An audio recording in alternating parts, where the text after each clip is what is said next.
Hello, good evening everyone. I hope आप मेरे साथ साथ चल रहे होंगे, सारे लेक्चर साथ साथ कर रहे होंगे। और जो भी स्टूडेंट्स अगर साथ साथ कर रहे हैं तो डेफिनेटली उनको पता है कि वो इजीली अब न्यूमेरिकल्स सॉल्व कर पा रहे होंगे।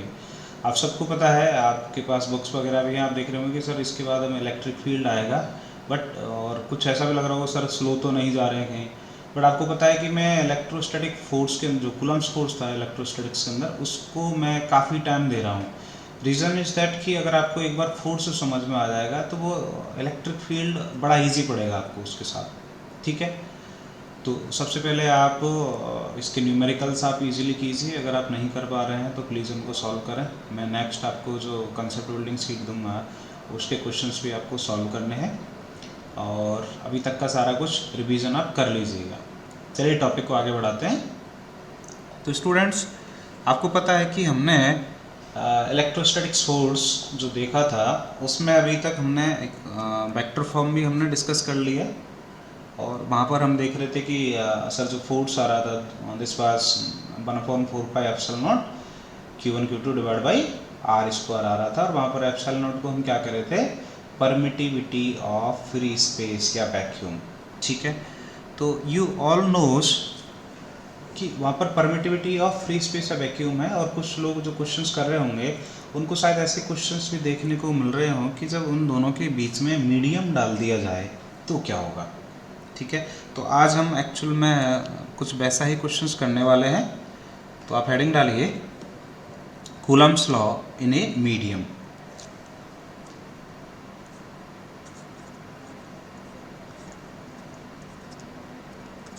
कूलम्ब्स लॉ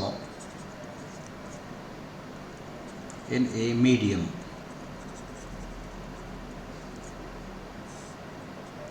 राइट, ये हम देखने वाले हैं कि जब कोई दो चार्जेस के बीच में हम मीडियम इंट्रोड्यूस कर देंगे तो एक्चुअल में क्या होता होगा। ठीक है सर, तो अभी तक हम देख रहे थे कि सर ये यहाँ पर Q1 है और ये सर यहाँ पर Q2 है। ठीक, तो इन दोनों के बीच में जो फोर्स हमारा लग रहा था दिस वाज व्हाट, अगर मैं आपसे चलो ये कह दूँ F21 का मैग्नीट्यूड बताओ, तो आप कह रहे थे कि sir this is K Q1 Q2 upon sir R square if this distance is R। ठीक बात। या कोई स्टूडेंट ऐसे भी कह सकता है कि sir this is 1/4πε0 Q1 Q2 divided by are square, isn't it. But ऐसा कब हो रहा था, जब ये दोनों के बीच में या तो हो एयर और वैक्यूम। अगर ये यहाँ पर वैक्यूम क्रिएट हो तो या तो फ्री स्पेस हो, एयर हो, वैक्यूम हो, तब हम कुछ इस तरह से कर रहे थे। अब हम देखना चाह रहे हैं कि कूलम्ब्स लॉ पर क्या फ़र्क पड़ रहा होगा जब आप एक मीडियम इंट्रोड्यूस कर दें इसके अंदर। ठीक है, हम क्या करने जा रहे हैं, इन दोनों के बीच में एक मीडियम इंट्रोड्यूस करेंगे। तो फॉर एग्जांपल वो मीडियम मैं सोच लूँ कि चलो पानी लेते हैं। ठीक है, तो हमने दो चार्जेस लिए Q1 Q2, उन दोनों के बीच में इस बार मैंने क्या कर दिया, वाटर इंट्रोड्यूस कर दिया। ठीक है, we place the water inside this, distance between them is still R। कि सर अब क्या होगा। ठीक है, दो चार्जेस हैं, दोनों के बीच में सर इस बार हमने जो मीडियम डाला है वो वाटर डाला है। This means H2O। H2O का स्ट्रक्चर क्या होता है,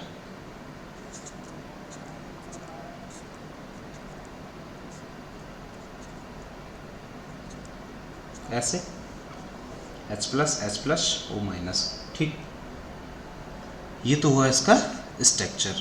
अब क्या होगा, अब आप देखो कि जब इस तरह से आप कोई मीडियम डाल देंगे और इसमें भी कैटायन एनायन जब जनरेट हो जाएंगे उस मीडियम के अंदर, तो मैं अगर जस्ट बात करूं Q1 के ऊपर आपको कैसा फील हो रहा होगा।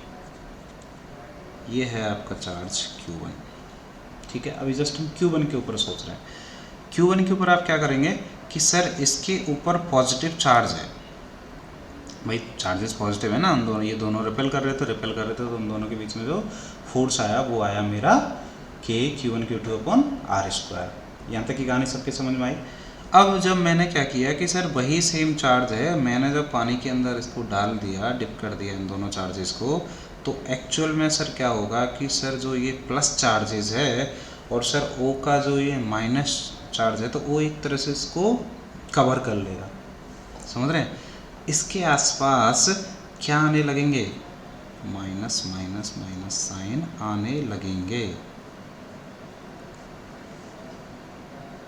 Getting my point. इसके ऊपर माइनस माइनस साइन आने, देखो बुक्स में ऐसा कुछ बहुत ज़्यादा डिटेल में इसके बारे में नहीं दिया है और मैं सीधा सिंपल आपको फॉर्मूला भी बता सकता था। I am trying to give you the mechanism कि एक्चुअल में क्या हो रहा होगा और ऐसा क्यों होगा, जिससे बाई चांस आपको कोई मिसकॉन्सेप्ट हो या आपको चीज़ों को याद रहने में आसानी हो जाए, ठीक है। नहीं तो इसमें एक लाइन में भी ख़त्म कर सकता था। तो सोचने की कोशिश करो। हम क्या कर रहे हैं कि सर ये पॉजिटिव चार्ज है, तो सर ये नेगेटिव जो वो था सर उसने इसको 4 वोल्ट से कवर कर लिया। क्यों? क्योंकि सर पॉजिटिव और नेगेटिव में सर क्या होता है, अट्रैक्शन होता है, ठीक बात। और यहाँ से यहाँ तक की जो डिस्टेंस है वो अभी भी आर ही है, ये Q2 है और इसके ऊपर भी पॉजिटिव चार्ज है, समझे बात को। ये अगर नहीं होता Q2, अगर ये Q2 नहीं होता तो सर ये एक्चुअल में इसको ये वो माइनस O था सर, ये पूरी तरह से इसको यूनिफॉर्मली डिस्ट्रीब्यूट हो जाता। बट सीन क्या बन रहा है यहाँ पर कि सर ये भी तो पॉजिटिव चार्ज है, ये पॉजिटिव चार्ज होगा तो इन वाले नेगेटिव चार्जेस को ये अपनी तरफ अट्रैक्ट कर रहा होगा, ठीक है। उससे क्या होगा यहाँ पर, उससे ये होगा कि ये वाले जो नेगेटिव चार्जेस आपको दिख रहे हैं ना, यहाँ से ये कम हो जाएंगे और इधर इनकी डेंसिटी इस साइड जो नेगेटिव जो चार्जेस रहेंगे वो ज़्यादा हो जाएंगे। क्यों? क्योंकि ये प्लस इनको अट्रैक्ट कर रहा होगा। गेटिंग माई पॉइंट, ठीक है। आप नोट कर लीजिए, या नहीं कर रहे हैं तो मेरी बात अभी फ़िलहाल आप ध्यान से सुनो, फिर आप इस वीडियो को पॉज करके नोट कर लेना। तो हमने क्या किया यहाँ पर, ये सर प्लस चार्ज था, इसने इस माइनस को सर अपनी तरफ अट्रैक्ट कर लिया होगा। अगर मैं क्वेश्चन कहूँ कि Q2 Q1 पर क्या फोर्स लगा रहा है, what is the force applied by Q2 on Q1, आप कहेंगे सर के Q1 Q2 upon R square, अभी भी क्या उतना ही फोर्स लगा रहा होगा, बिल्कुल अभी भी उतना ही फोर्स लगा रहा होगा उसके ऊपर। क्यों? क्योंकि हमने देखा था कि सर जो कोई थर्ड चार्ज रहेगा उसकी प्रेजेंस या एब्सेंस से पहले जो 2 चार्जेस थे उन पर सर कोई फर्क नहीं पड़ेगा, समझ रहे हैं।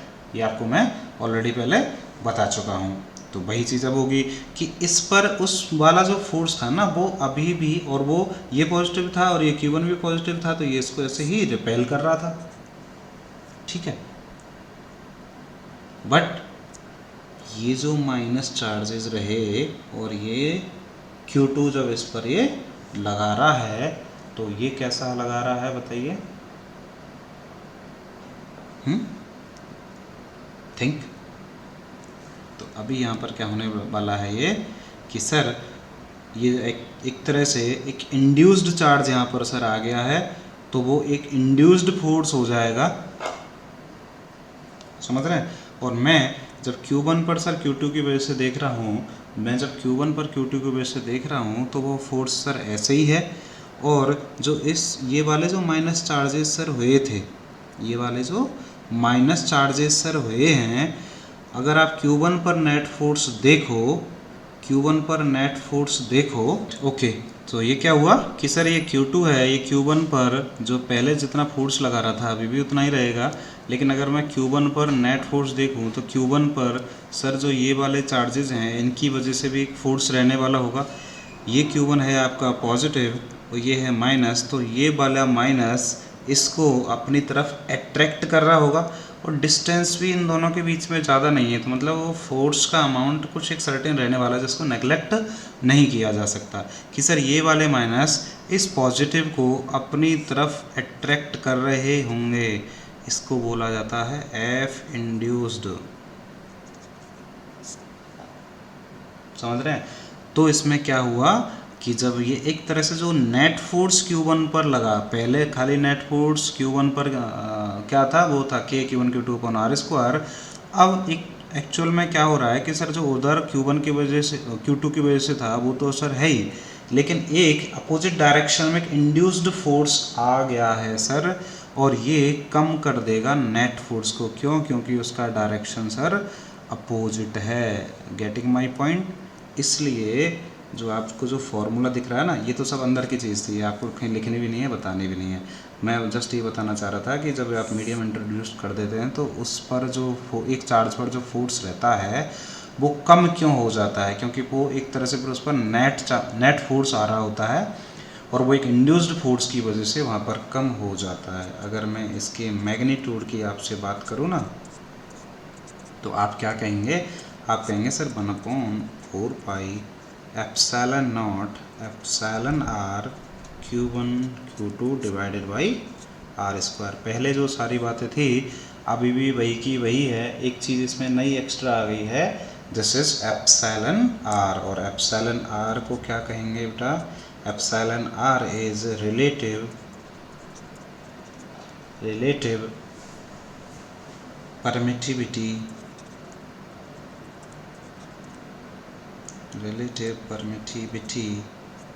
Of medium. Relative permittivity of medium. Epsilon not पहले भी कम कह रहे थे, epsilon not is permittivity of free space, और जब एक साथ अगर एप्सिलॉन नॉट एप्सिलॉन आर होगा उसको आप क्या कहेंगे? उसको कहेंगे absolute permittivity of medium. Absolute permittivity of medium. तो ये आपको क्वेश्चन में गिवन होगा, ये हमें अब तक तो यहाँ कर ही रहे थे। अब उस मीडियम का एप्सिलॉन आर क्या है, या डायरेक्टली आपको एप्सिलॉन नॉट एप्सिलॉन आर की वैल्यू दे देगा, ये सारी चीज़ होंगी, तो वो उस फैक्टर से डिवाइड हो जाएगा, वो कम हो जाएगा फोर्स। ये जितना ज़्यादा होगा फोर्स उतना ही कम होगा। You getting my point? तो ये हमने देखा कि Coulomb's law in a medium को हम इस तरह से सॉल्व कर रहे होंगे। तो उस पर न्यूमेरिकल्स तो इजीली है, वो कि ये मीडियम डाल दिया जिसकी रिलेटिव परमिटिविटी इतनी है, नेट फोर्स बताइए, न्यू फोर्स बताइए, डिस्टेंस वही रहे हैं, डिस्टेंस को बदल दें, डिस्टेंस को डबल कर दें, डिस्टेंस को हाफ कर दें, you can easily solve this questions. फिर भी अगर आपको कहीं कोई दिक्कत होगी तो आप पहले इसके बेसिक क्वेश्चंस कर लीजिए, एसएलआर और वगैरह के आप क्वेश्चन सॉल्व कर लीजिए, and if there is any problem please let me know. अब हम देखते हैं कि इस कॉन्सेप्ट का एक्चुअल में और कहाँ पर यूज़ हो सकता है। इस कॉन्सेप्ट का एक तो देखो 2-3 बार ये क्वेश्चन आ चुका है कंपटीशन एग्जाम्स के अंदर, ये स्टार डाल के आप लिख लीजिए। अगर ऐसे हो force on Q1 due to Q2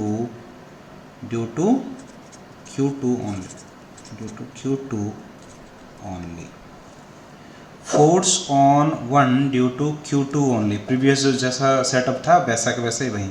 अब होता क्या है कि जब आप मीडियम डालते हैं सबको पता रह जाता है कि सर डिवाइड बाई के फैक्टर कर देते हैं, जब अगर उसका मीडियम का डाइलेक्ट्रिक कांस्टेंट दिया हो या एप्सिलॉन आर दिया हुआ हो तो हम उससे डिवाइड उसी को कर देते हैं। तो हमें क्या फॉर्मूला याद रह जाता है?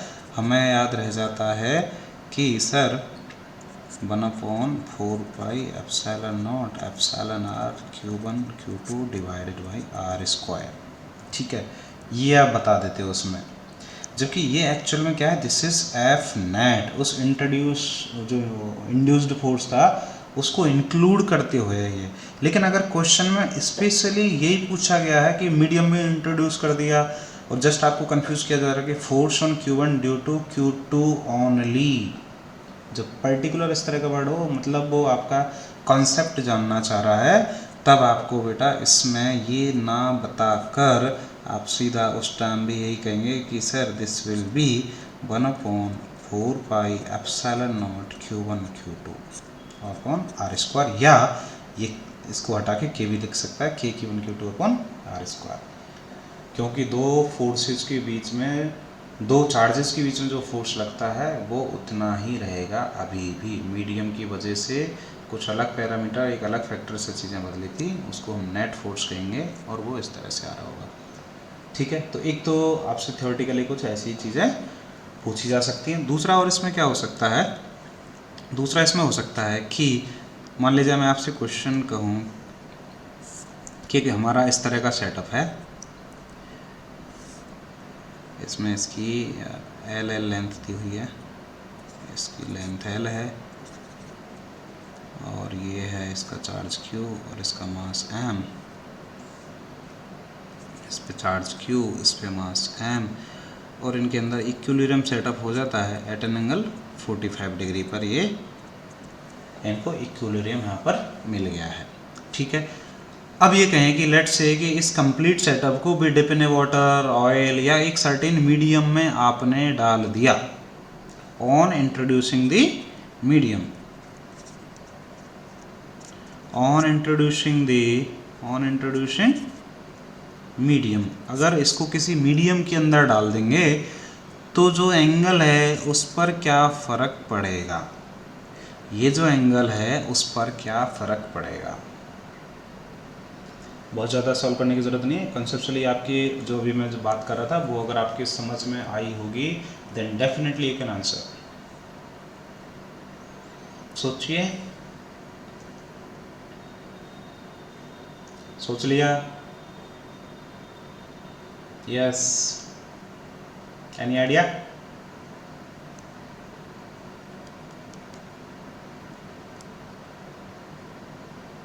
चलो कि सर ये हमने इसको डिप कर दिया तो सर नेट फोर्स इन दोनों के बीच में जो एक तरह से जो इलेक्ट्रोस्टैटिक फोर्स लग रहा है वो बेटा कम होगा ज़्यादा होगा? कि सर वो मीडियम में तो कम हो जाता है तो एक दूसरे को रिपेल कम फोर्स से कर पाएंगे। mg तो पहले भी लग रहा था, अभी भी उतना ही लगेगा mg नीचे। ठीक है, तो कि सर ये फोर्स उतना बड़ा नहीं हो पाएगा तो थीटा सर कम हो जाएगा, theta will be smaller.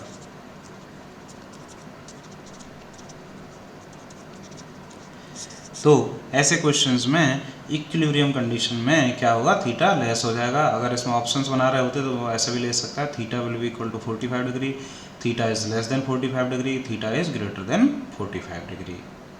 Clear बात? तो ऐसा कुछ यहाँ पे ये वाली क्वेश्चंस भी यहाँ पे बन सकते हैं। ठीक है, इसे नोट कर लीजिएगा। अब हम आगे बढ़ते हैं।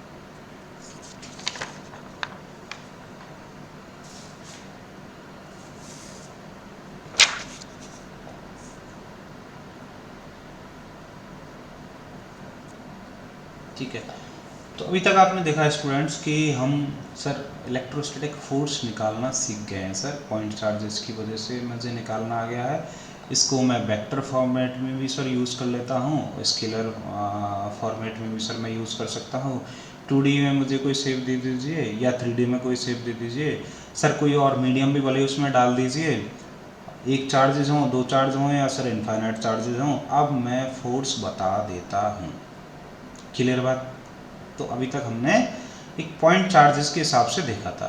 अब अगर क्या हो कि कोई सर्टेन बॉडी हो, उस पर रेगुलर चार्ज डिस्ट्रीब्यूट हो रहा हो, ठीक है, तो उस तरह के क्वेश्चंस को कैसे सॉल्व करें, ये थोड़ा सा डिफ़िकल्ट पड़ता है। यहाँ से आप थोड़े से डरने लग जाते हैं, but trust me, believe me, आप थोड़ा सा इंटीग्रेशन के कुछ वापस से फॉर्मूलेज याद कर लीजिएगा, मेरे साथ साथ आप चलिएगा, तो आपको it will be just like ABCDs। ठीक है, तो अपना यार डर वह निकालो, क्वेश्चन सॉल्व करते हैं। Okay, here we go.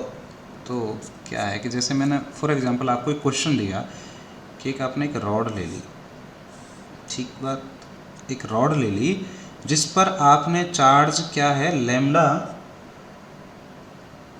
Coulomb per metre के हिसाब से डिस्ट्रीब्यूटेड है ये। ठीक है, ये चार्ज उस पर एक प्लस चार्ज है जो ऐसे यूनिफॉर्मली उस पर डिस्ट्रीब्यूटेड है। फॉर एग्जांपल मैं इसकी लेंथ आपको L दे देता हूँ, ठीक बात, मैंने इसकी आपको लेंथ दे दी और इसके इस कॉर्नर से ए डिस्टेंस दूर मैंने एक दूसरा चार्ज ले लिया भाई Q। ठीक है। तो अब मैं आपसे कहूँ कि find out the electrostatic force at charge Q, at charge Q. कैसे सॉल्व करेंगे आप?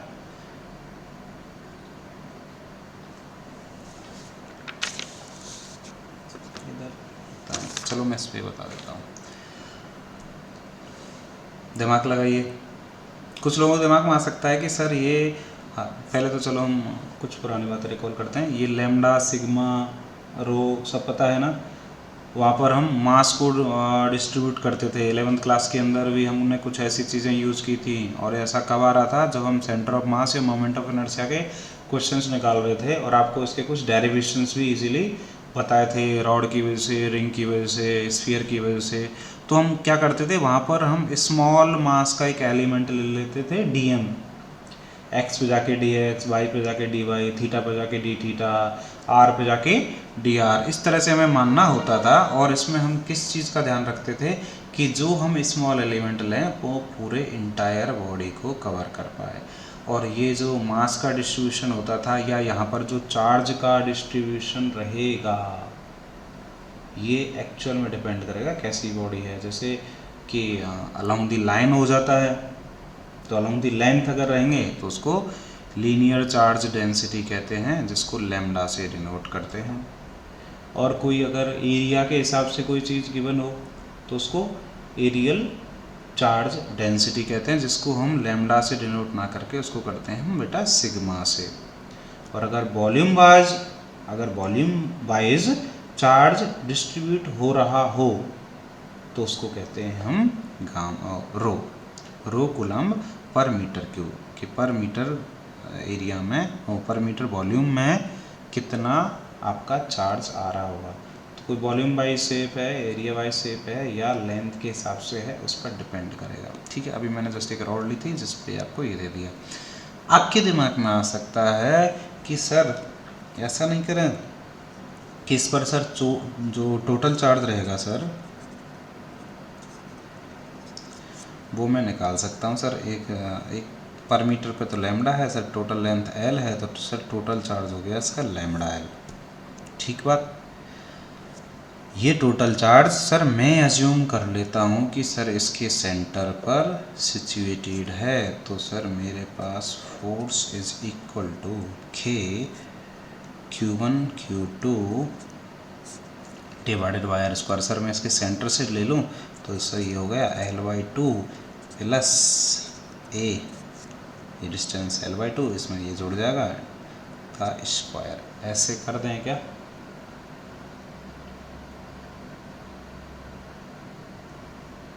बताइए।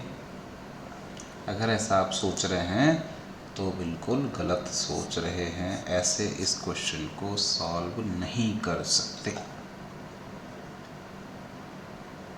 इसमें प्रॉब्लम है। क्या प्रॉब्लम है कि सर जब आप इसको, इस पूरे चार्ज को assume to be concentrate over here, तो उसमें ऐसा है कि कोई डिस्टेंस का मैटर ही नहीं रहा। जबकि अगर आपका चार्ज ये यहाँ पर हुआ तो ये डिस्टेंस आपकी ये a है, और ये इधर है तो डिस्टेंस, और वो इन्वर्सली प्रोपोर्शनल उसके हो रही है, तो वो फोर्स एक्चुअल में इसकी वजह से या इसकी वजह से वो इक्वल अमाउंट का नहीं है।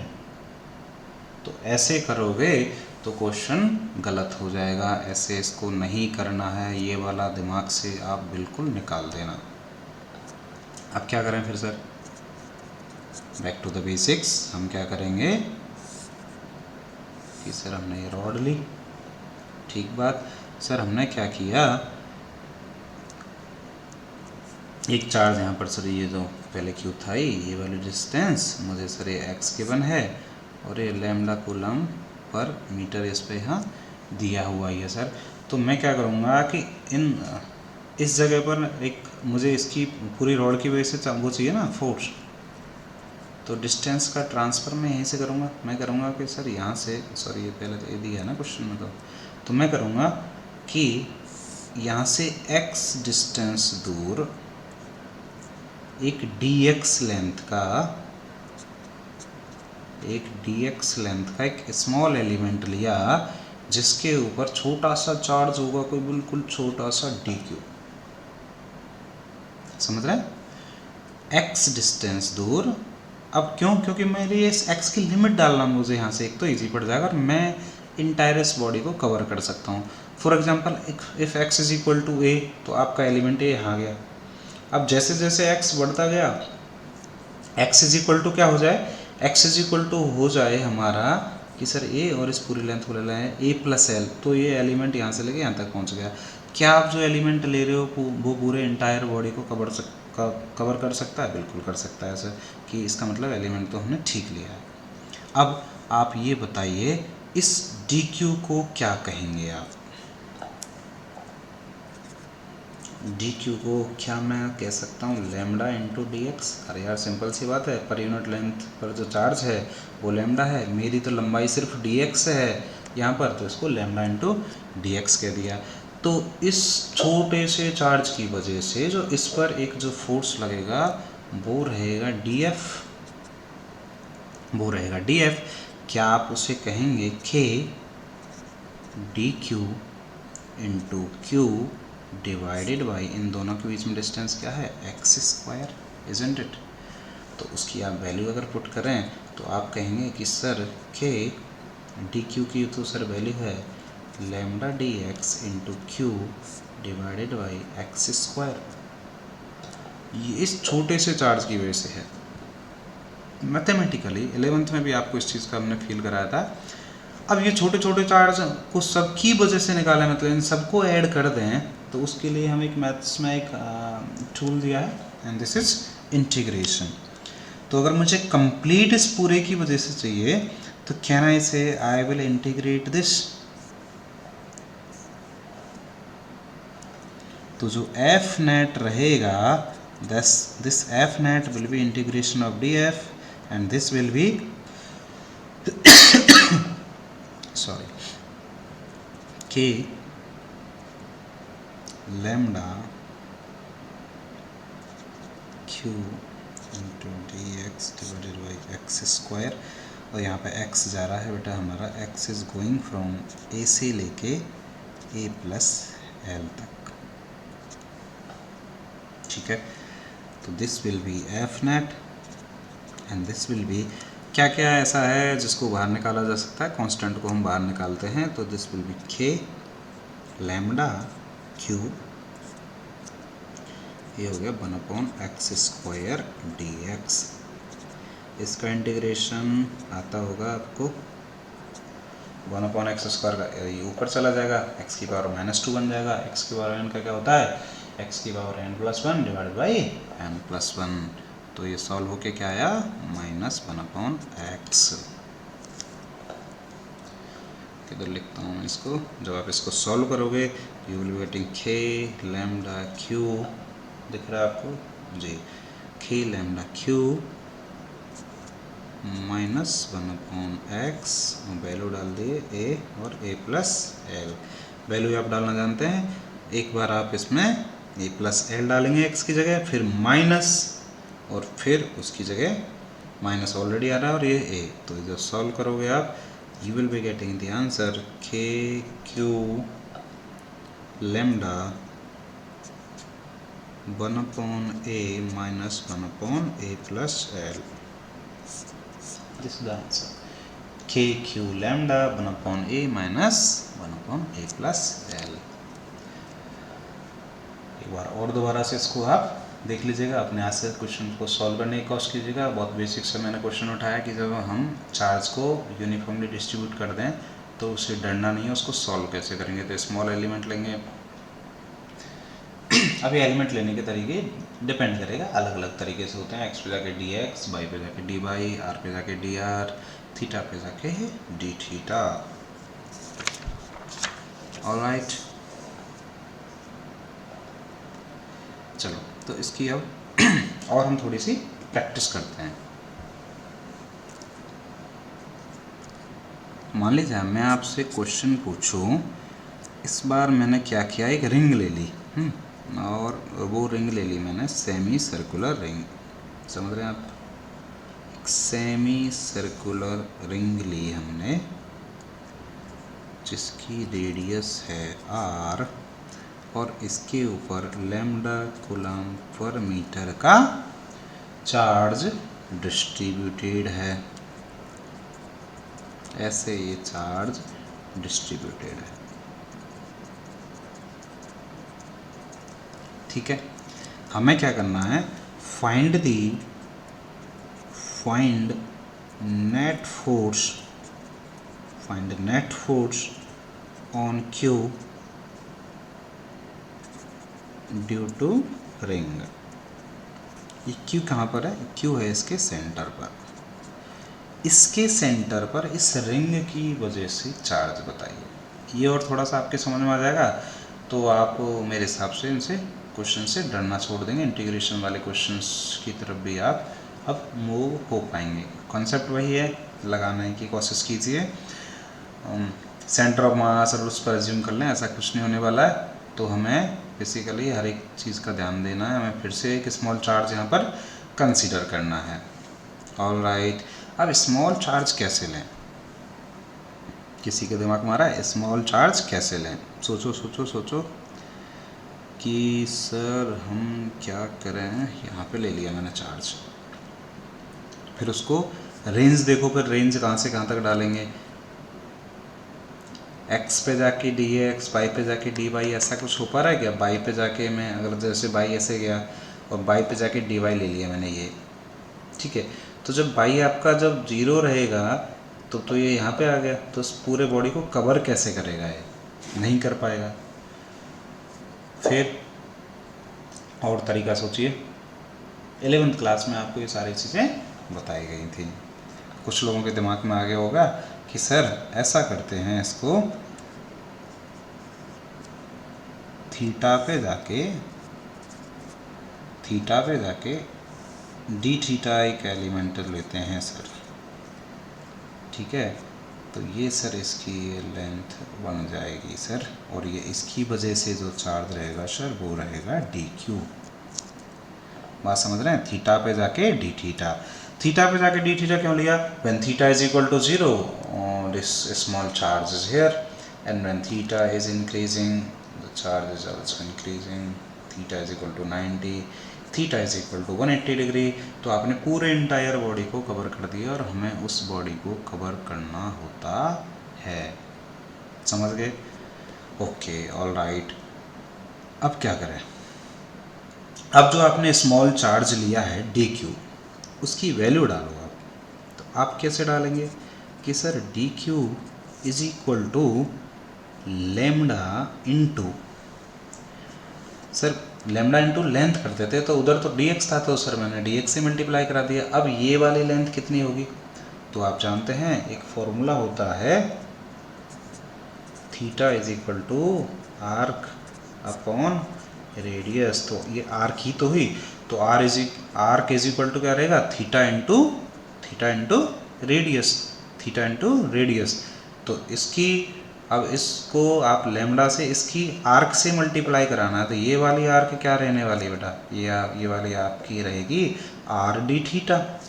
आर तो है ही, और आपको सिर्फ यही चाहिए, तो ये वाला एंगल तो डी थीटा है ना, तो आर डी थीटा ये हो गया आपका डी क्यू। तो फिर इसकी वजह से ये भी पॉजिटिव चार्ज है, एक फोर्स ऐसे लग रहा होगा, ठीक है। इसको आप कहेंगे कि sir D F will be equal to k q, ये वाला दूसरा, इसकी वजह से जो स्मॉल डी क्यू है this is lambda r d theta divided by, sir इन दोनों के बीच में तो अभी भी डिस्टेंस आ रही है, तो आर स्क्वायर। ये हो गया सर, मैंने स्मॉल एक फोर्स निकाल लिया उस स्मॉल चार्ज की वजह से, ठीक है। अब हम क्या करें? क्या हम इसको सीधा सीधा ऐसे ही इंटीग्रेट कर दें? क्या हम इसको सीधा सीधा ऐसे ही इंटीग्रेट कर दें? ऐसे कर सकते हो क्या? एक गलती आप इसमें कर सकते हो।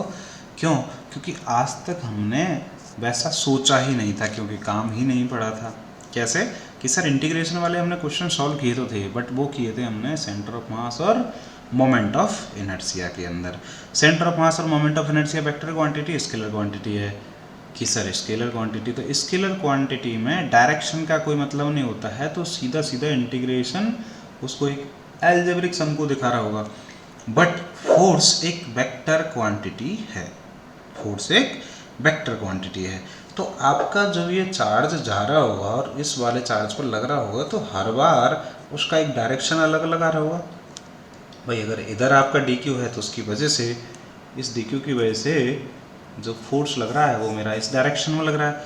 वही अगर ये डी क्यू इधर पहुंच जाएगा, भाई ऐसे ऐसे मूव करता हुआ ऐसे जाएगा ना, डी क्यू उधर चला जाएगा तो वो फोर्स सर ऐसे लग रहा होगा। तो सर ये जो पूरी आप रेंज डालोगे ना थीटा की, तो उसमें तो फोर्स का डायरेक्शन अलग अलग आ रहा है। इस वजह से यहाँ पर आपको डायरेक्शन के हिसाब से सोचना पड़ेगा। क्यों? क्योंकि force is not a scalar quantity. अच्छा सर, तो अब इसको कैसे करें? तो इस df का एक्चुअल में आप ये देखो कि कहाँ कहाँ क्या चीज़ हो रही है। मैं आपको एक डायग्राम बनाने की कोशिश करता हूँ आपको, कि ये आपका चार्ज है dq, बहुत अच्छा सर, और ये आपका निकला है बेटा df। ठीक सर, ये थीटा, ये भी थीटा सर, और ये आपका यहाँ पे चार्ज रखा है हमारा q। ठीक है, तो आप क्या करेंगे कि जो इधर वाला जो इस df का इधर कंपोनेंट आया, this is df cos theta, और इसका ये वाला जो वर्टिकल कंपोनेंट आया, कंपोनेंट करना जानते हैं ना यार, ये df है तो df cos theta and this will B df sin theta. ठीक, अभी मैं आपको दोनों बताऊंगा हालांकि, लेकिन अब आप अगर जब न्यूमेरिकल सॉल्व करेंगे तो आप सीधा सीधा लिख भी सकते हैं कि df cos theta will B cancel out. यहाँ पर जो एक तरह से नेट फोर्स आने वाला है, इस df का जस्ट इंटीग्रेशन नहीं होगा, वो होगा df sin थीटा का इंटीग्रेशन से। मेरी बात ध्यान से समझो कि सर मैं सीधा सीधा अगर यही वाली गलती कर देता, इसको सीधा ऐड कर देता, तो मैंने इसके वेक्टर वाली जो प्रॉपर्टी है उसकी तरफ सर मैंने ध्यान नहीं दिया, दिस वाज माय मिस्टेक। ठीक है, तो वो क्वेश्चन पूरा गलत हो जाएगा। लेकिन अगर थोड़ा सा हमने देखा कि सर ये स्मॉल ही है, स्मॉल अब कहाँ कहाँ हो सकता है सर, उसके हिसाब से मैंने वेक्टर को रिजॉल्व कर दिया और सर ये df cos थीटा ऐसे आ गया। अब सोचो बेटा, अगर आपका ये स्मॉल चार्ज ऐसे होता तो ये df ऐसे आ रहा होता, फिर ये क्या बन जाता, ये बन जाता df cos थीटा। तो ये वाला जो df cos थीटा, उस df cos थीटा को ऐसे कैंसिल आउट कर देता। लेकिन चाहे चार्ज इधर हो, चाहे चार्ज ऊपर हो, चाहे चार्ज इधर हो, वर्टिकल डायरेक्शन में हमेशा ऐड हो रहा होगा। तो क्या जो नेट फोर्स है वो df sin थीटा की वजह से होगा? बिल्कुल होगा।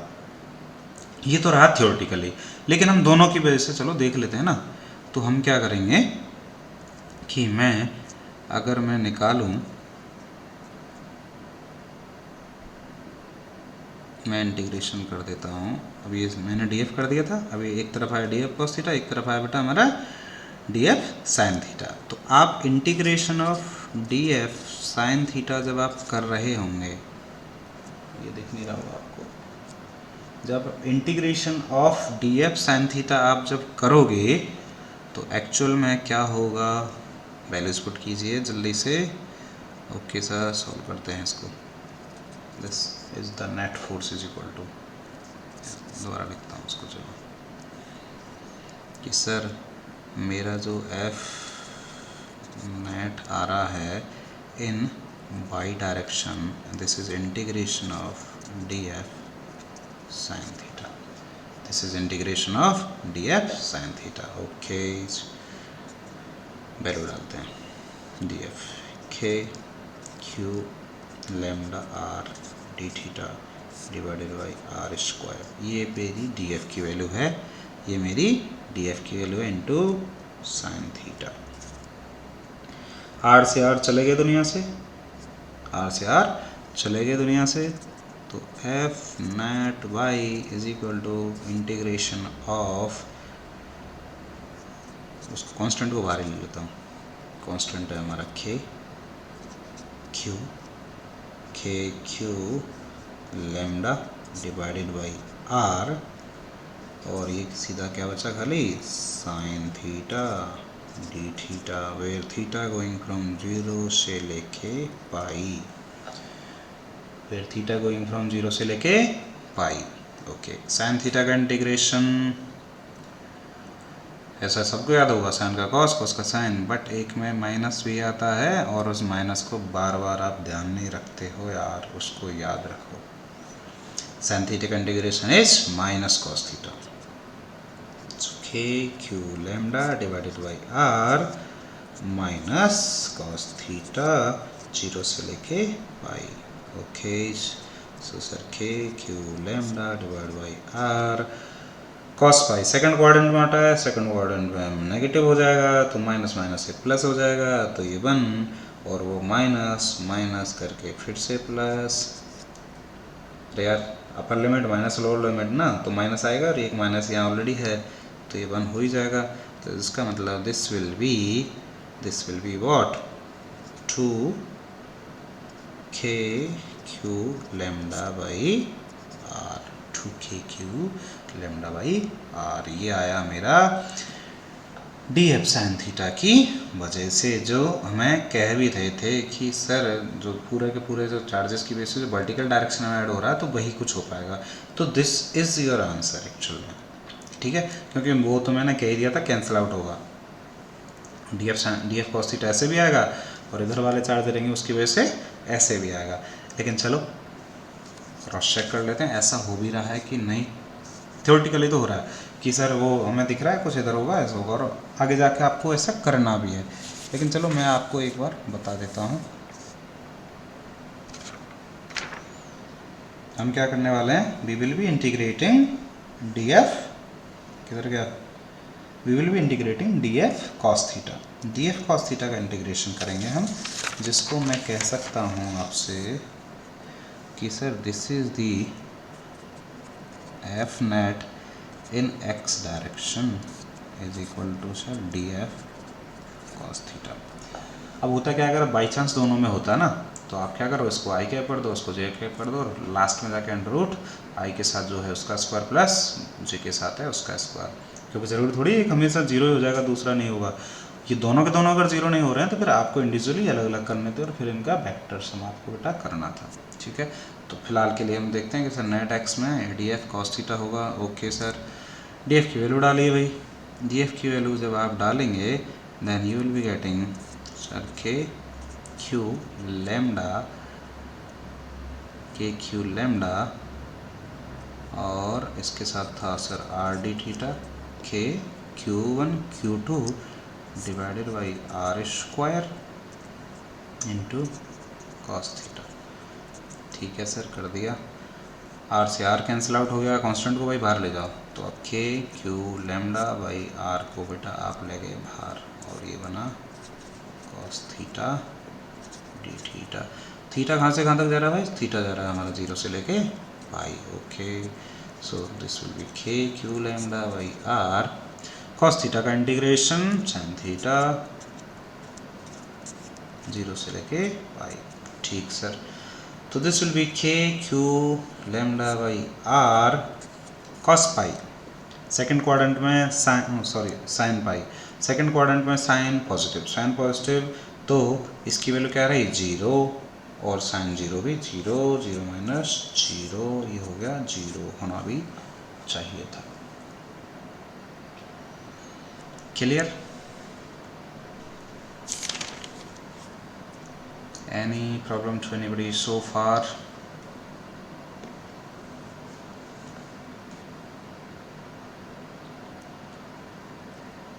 तो इसको आप नोट कर लीजिएगा।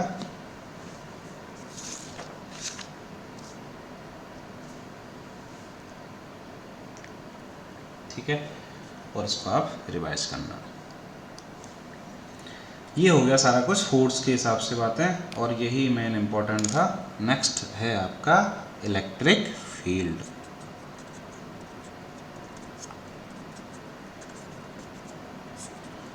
नेक्स्ट है आपका इलेक्ट्रिक फील्ड। तो इलेक्ट्रिक फील्ड एक्चुअल में क्या चीज़ है, ये चार्ज की प्रॉपर्टी होती है। ठीक है, हम क्या करें कि सर ऐसा नहीं है कि ये आपने जो Q रखा यहाँ पर और ये Q2 था इधर, इसने क्या किया कि सर ये इस एक रिपल्सिव फोर्स इसको फील हुआ, इसको Q2 को एक रिपल्सिव फोर्स फील हुआ जो इसको ऐसे इधर लेके जा रहा होगा। तो ऐसे अचानक से फोर्स बंद थोड़ी क्या होगा, ये तो वहाँ है, एग्जिस्ट ऑलरेडी उसके साथ कुछ ना कुछ कर रहा है। फॉर एग्जांपल ये आप इसे इस Q2 को इन्फिनिटी से लेके आ रहे होते, इस Q2 को इन्फिनिटी से आप लेके आ रहे होते तो इन्फिनिटी पर ये डिस्टेंस पूरी इन्फिनिटी हो गई, तो ये तो फोर्स जीरो हो गया, तब कुछ नहीं है। अब हम क्या करेंगे कि जैसे जैसे इस फोर्स को आप पास लेते जाएंगे वैसे वैसे एक रिपल्सिव फोर्स बढ़ रहा होगा। इसका मतलब वहाँ पर कोई ना कोई चीज़ ऑलरेडी है। वो ये अलग बात है कि हम उसके जितने पास जा रहे हैं वो हमें फील हो रही है, वो हमें दिखाई नहीं दे रही है बट है। उसी को बोला जाता है इलेक्ट्रिक फील्ड, उसको बोलते हैं हम इलेक्ट्रिक फील्ड। इसको लिख लीजिए आप, अगर डेफिनेशन लिखना चाहें तो इलेक्ट्रिक फील्ड इंटेंसिटी की मैं क्या कह सकता हूँ, नोट डालिए। Electric field intensity at any point, electric field intensity at any point is defined as the force experienced by is defined as the force experienced by a unit positive charge placed at that point, placed at that point। एक unit positive charge को हम अगर उस जगह पर रखेंगे, उस जगह पर हम रखेंगे तो उसको कितना फोर्स मिल रहा होगा। कहने का मतलब है स्मॉल में मैं आपको दिखाऊं कि यहाँ पर आपने इस लोकेशन पर आपने रख दिया, ये कोई Q चार्ज रख दिया आपने प्लस Q, ठीक है। तो इसकी वजह से अगर ये यहाँ से R डिस्टेंस दूर एक कोई certain location per unit positive इस चार्ज को जो फोर्स एक्सपीरियंस्ड होगा, ये भाई इस पर इधर एक फोर्स लगा रहा होगा, ठीक है। तो जो इलेक्ट्रिक फील्ड रहेगा हमारा that can be denoted by this F divided by Q not. ये यहाँ होना नहीं चाहिए, अदरवाइज ये तो फिर एक फोर्स हो गया। लेकिन अब इस फोर्स को हटा दो, अब वो हटाएंगे कैसे, फोर्स में Q1 Q2 दोनों आते हैं, उसमें से उसी फोर्स को उसी चार्ज को अगर मैं उससे डिवाइड कर दूँ, जिस लोकेशन पर आप इलेक्ट्रिक फील्ड देख रहे हो उस लोकेशन पर जो चार्ज है उसको मैं उससे डिवाइड कर दूं तो ये क्या बन जाएगा, इलेक्ट्रिक फील्ड, ठीक है। यहाँ पर मैथमेटिकली एक चीज़ और की जाती है, that this limit Q not tends to 0। ऐसा इसलिए किया जाता है क्योंकि देखो ये इस पर फोर्स लगा रहा तो ये भी उस पर लगाएगा। अब ये बड़े अमाउंट का फोर्स रहा तो ये उधर भी तो कुछ लगाएगा, तो वो हमारा एक्सपेरिमेंट जो हम कर रहे हैं वो बहुत एक्यूरेट रहे, ऐसा कुछ करने के लिए इस चार्ज को जितना कम अमाउंट का रखेंगे, क्योंकि हम तो अल्टीमेटली उसको तो वहाँ से उसको डिवाइड भी तो कर रहे हैं, उतनी ही ज़्यादा हमारी एक्यूरेसी रहेगी उस इलेक्ट्रिक फील्ड की, ठीक बात। ये पॉजिटिव में से जो इलेक्ट्रिक फील्ड लाइन रहती हैं ये बाहर की तरफ जा रही होती हैं, ऐसे ये पहले से हैं वहाँ पर, ठीक है। ये अलग बात है आप उसके फील्ड में गए तो आपको पता लगा कि सर ये ऐसे था, मैं इस Q को जब Q नोट को मैं यहाँ लेके आया तो वो पहले इस डायरेक्शन में था, तो इसी वजह से वो उसको रिपेल कर रहा है ना, ऐसे वो फोर्स तभी तो आया। तो इलेक्ट्रिक फील्ड लाइंस पॉजिटिव में बाहर की तरफ होती हैं और नेगेटिव में अंदर की तरफ होती है।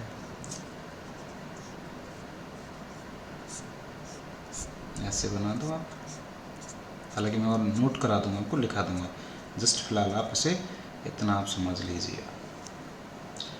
तो अभी तो मेन इंपॉर्टेंट फार्मूला तो हमारा यहाँ से निकल गया है कि sir E will be equal to F upon Q not if limit Q not tends to 0।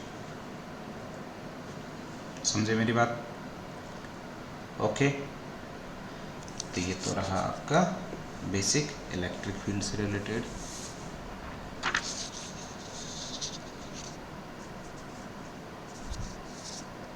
ठीक है,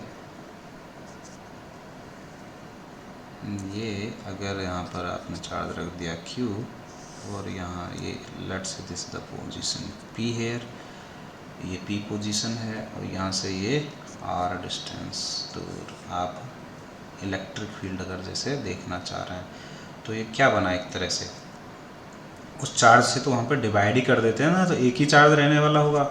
इलेक्ट्रिक फील्ड क्या रहेगा, इलेक्ट्रिक फील्ड रहेगा सर K Q, ये वाला तो यहाँ पे चार्ज को डिवाइड किया जाता है तो वो तो होना ही नहीं चाहिए। यहाँ पर इलेक्ट्रिक फील्ड किसी लोकेशन के लिए होता है कि इस जगह पर इलेक्ट्रिक फील्ड क्या होगा और किस डायरेक्शन में होगा। तो K Q divided by R vector का स्क्वायर, डायरेक्शन किधर रहेगा कि सर आर कैप की डायरेक्शन में रहेगा। अब अगर मैं इसे वेक्टर तरीके से बताऊं तो आप कह सकते हैं कि sir this will be K Q R vector divided by R vector का क्यूब, ऐसे भी ये हो सकता है। ठीक है, एक फॉर्मूला यहाँ इसकी यूनिट क्या निकल के आ रही है, न्यूटन पर कूलम। फोर्स तो न्यूटन में होता ही था, डिवाइड बाई चार्ज कर दिया तो इलेक्ट्रिक फील्ड की यूनिट हो गई सर हमारी न्यूटन पर कूलम। और ये सर मुझे बार बार ऐसा लग रहा है कि सर ये formula divided by F upon Q से बना है, एक हमें क्यू हटाना होता है उस क्यू से उसको डिवाइड कर देते हैं तो यहाँ से एक फॉर्मूला हमारा बन रहा है F vector is equal to q naught into E, F is equal to q ही जैसे, तो F vector is equal to q naught into E. ठीक है, ओके। तो इसका मतलब है कि सर मुझे उस लोकेशन पर सर इलेक्ट्रिक फील्ड का जो मैग्नीट्यूड है सर वो भी आ गया, वेक्टर तरीके से निकाल रहा हूँ वो भी होगा, तो वो सारी की सारी कहानी पूरी रिपीट टेलीकास्ट हो सकती है। अरे यार अब मैं आपसे कहूँ कि ये चार्ज है इसकी वजह से यहाँ निकालो, दो चार्जेस हैं उनकी वजह से निकालो, इसकी वजह से ऐसे होगा इसकी वजह से ऐसे होगा। मैं रख दूँ आपसे कि चलो एक ट्रायंगल पर रख दीजिए, तो एक चार्ज यहाँ रख दिया एक चार्ज यहाँ रख दिया, find the net electric field here, तो हमने नेट फोर्स इस जगह पे निकाला है ना, वो हमने किया है। वो सारे क्वेश्चन आप वापस से कर सकते हैं, इसलिए हमने इलेक्ट्रोस्टैटिक फोर्स पर उस टाइम ज़्यादा ध्यान दिया था, उसके लिए ज़्यादा टाइम दिया था जिससे आपको ये थोड़ा इजी पड़ सके। और क्या क्वेश्चन बन सकते हैं भाई, और ज़्यादा डिफिकल्ट कर रहा होगा आपको ध्यान आ रहा है, मैंने आपको क्वेश्चंस करवाए थे n इंटू एन प्लस 1/2, एक सीरीज बन रही थी, तो ऐसा हो सकता है। और एक ध्यान आ रहा हो आपको कि मैंने याद करने के लिए बोला था कि उसको ln1 प्लस x की सीरीज़, एक ना HP बन रही थी ना AP बन रही थी ना GP, उसको ऐसे सोल्व करते हैं। वो सारे के सारे क्वेश्चंस वापस से इसमें रिपीट हो सकते हैं। ठीक है, तो इलेक्ट्रिक फील्ड के लिए इतना बहुत होता है, बाकी मैं इसकी और कुछ प्रॉपर्टीज़ रहती हैं वो आपको अगली क्लास में बता दूंगा, वो सारी चीज़ बताएंगे। बट अब इलेक्ट्रिक फील्ड के क्वेश्चन से आपको डरना नहीं चाहिए, वो कुछ नहीं है यार, वहाँ से एक तरह से हमने उस चार्ज को हटा दिया है, डिवाइड कर दिया है, तो एफ अपॉन क्यू उस जगह पे हमने कर दिया है, तो उसको हिसाब से सॉल्व कीजिए। जैसे हमने फोर्स के क्वेश्चन किए थे वही सारे के सारे क्वेश्चन फिर से उसमें 2 या 3 टर्न हम उसमें लगा सकते हैं, मैं फिर से उसका रिपीट टेलीकास्ट करूँ, तो ऐसा नहीं होना चाहिए। आप अब इसके क्वेश्चंस सॉल्व कीजिएगा एंड आई एम 100% श्योर कि अगर आप थोड़े इसके न्यूमेरिकल्स कर लेंगे तो आपको ऐसा लग रहा होगा हाँ सर आप बिल्कुल सही कह रहे हैं सर, और बहुत अच्छे से समझ में आने लग रहा है हमारे। ठीक है गाइस, डियर स्टूडेंट्स, तो आज के लिए इतना ही।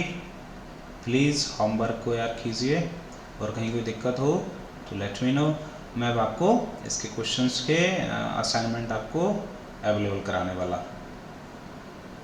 Thank you.